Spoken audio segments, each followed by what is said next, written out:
If your credit card limits still look tiny, while other people are walking around with $20,000, $50,000, even $100,000 limits, then trust me, this video could completely change your financial future. Because here's the shocking truth: most banks never openly tell you. Massive credit limits are not only for rich people, they're for people who understand how the system actually works.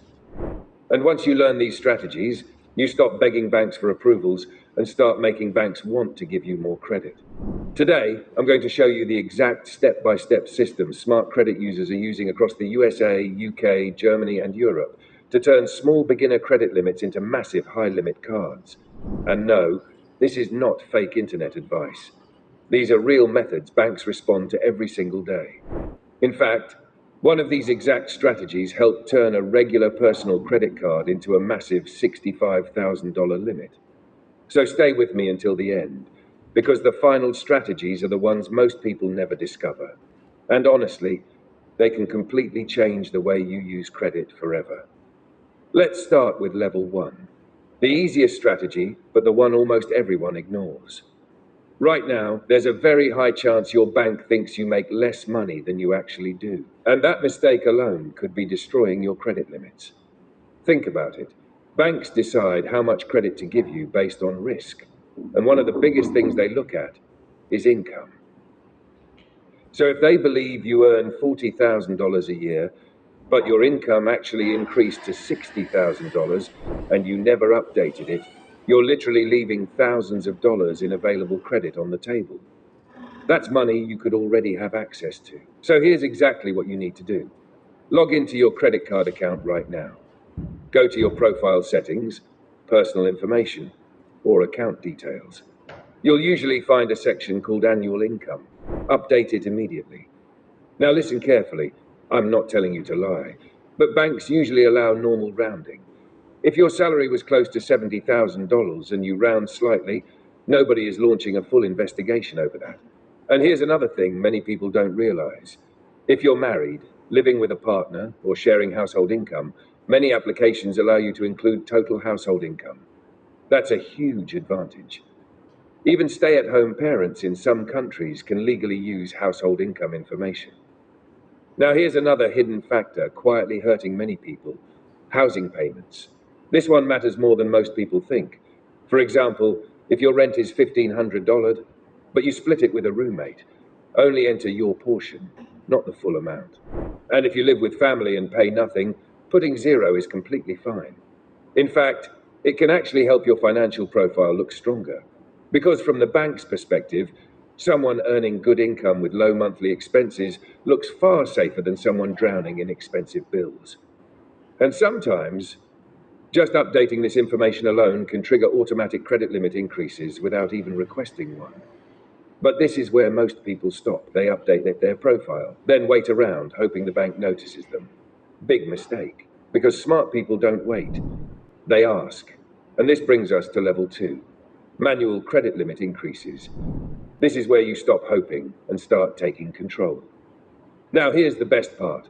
With many major banks, requesting a credit limit increase online usually does not hurt your credit score, because many lenders use what's called a soft pull instead of a hard inquiry, and soft pulls do not damage your score. Banks like American Express, Chase, Capital One, Bank of America, and Navy Federal often allow soft pull increase requests directly inside their apps or websites. That means you can ask for more credit with almost zero risk. But here's the important part. Always request online whenever possible. Avoid calling unless absolutely necessary, because phone calls sometimes trigger manual reviews, and manual reviews can trigger hard inquiries. Online requests are usually faster, safer, and automated. Now here's an aggressive strategy most people are too scared to try. Ask for way more than you think you'll get. Seriously, if your current limit is $3,000, don't ask for $5,000. Ask for $15,000, because banks often counteroffer. If they won't approve the full amount, they may still approve something far higher than what you originally expected. That's why aiming high often works in your favor. And honestly, the worst they usually say is, here's the amount we can approve instead. But there's something even more important than how you request. and that's when you request. This is where beginners get denied and experienced credit users win big. Timing changes everything. Request too early, automatic rejection. Request at the perfect moment, much higher approval odds. So here's the golden rule. Wait at least 3 billing cycles before your first increase request. Then wait around 6 billing cycles between future requests. And yes, billing cycles matter more than calendar months, because that's how banks actually track your account internally. Now let's move into level 3, and this is where things become serious. Because banks don't increase limits simply because you ask nicely. They increase limits when they see you as a profitable customer. Banks love customers who actively use their cards. So if you want higher limits, you need to show activity. Here's the strategy. For the next 2 to 3 months before requesting an increase, make that card your primary card. Use it for groceries, fuel, subscriptions, travel, shopping, everything. But here's the secret most people miss. You're not just spending, you're cycling. Meaning, you spend money, pay it off, spend again, then pay again. Over and over.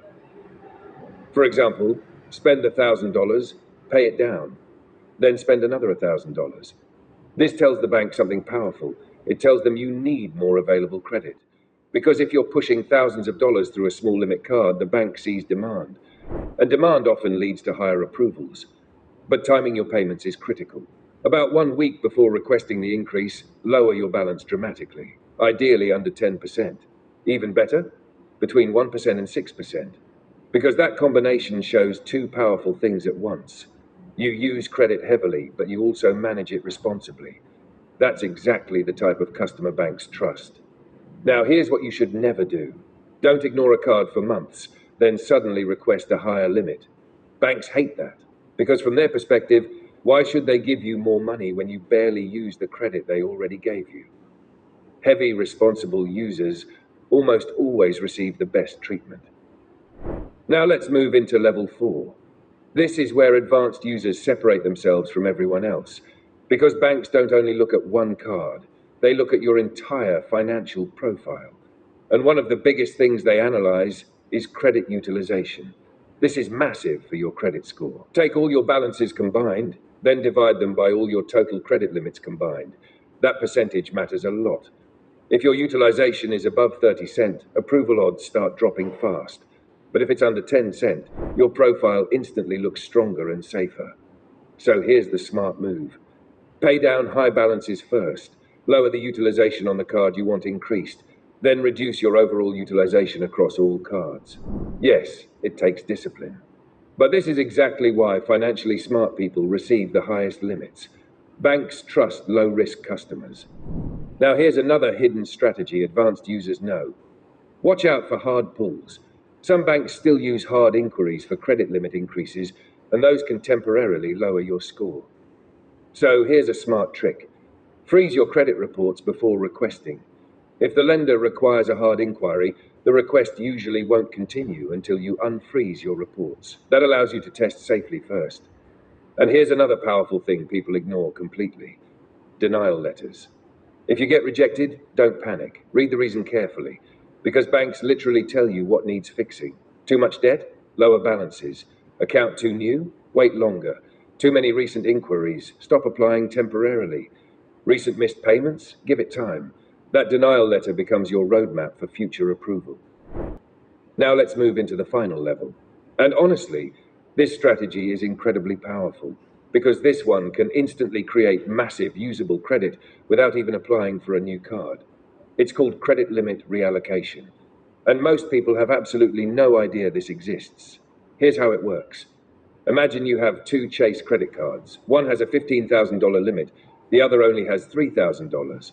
But maybe that second card has a 0% APR offer you really want to use. Instead of waiting months for an increase, you can actually ask the bank to move available credit from one card to another. That's it.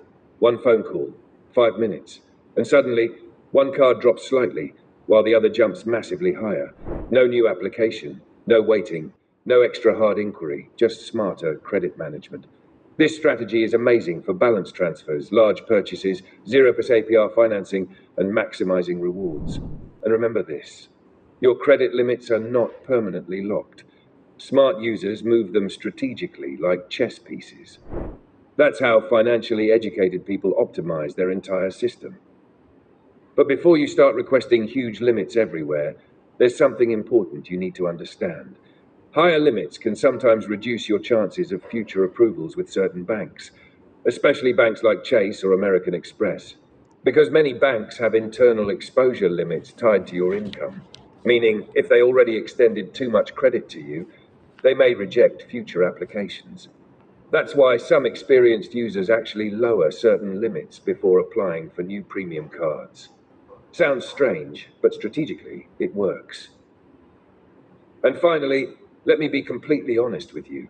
None of these strategies matter if your credit score is terrible. If your score is sitting below around 680, your first priority should be improving your credit foundation.